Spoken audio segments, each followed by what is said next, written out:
Hello everyone, তো তোমাদেরকে আগের ভিডিওতে বলেছিলাম যে আমি তোমাদের একটা মাটির বাড়ি দেখাবো, তো সেই জন্যই এই ভিডিওটা নিয়ে এসেছি। তো এখানে শুনেছি মানে আর কোথাও মাটির বাড়ি নেই, একটাই আছে, অনেক পুরানো। তো যেটা দেখতে খুবই সুন্দর ছিল, মানে আমাদের ওখানে মাটির বাড়ি নেই বলতে গেলে। আর এখানকার মাটির বাড়িটা হচ্ছে খুব সুন্দর, মানে একদম সমান, মানে দেখলে দূর থেকে বোঝা যাবে না যে মাটির বাড়ি।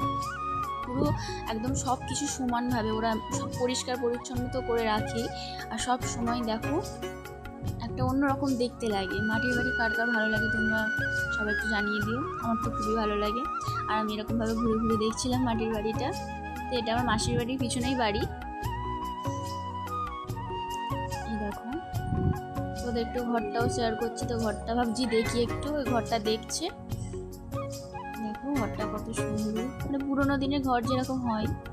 তো ভিডিওটা ভালো লাগলে লাইক কমেন্ট আর সাবস্ক্রাইব করে দিও। তো এখন মতো টাটা।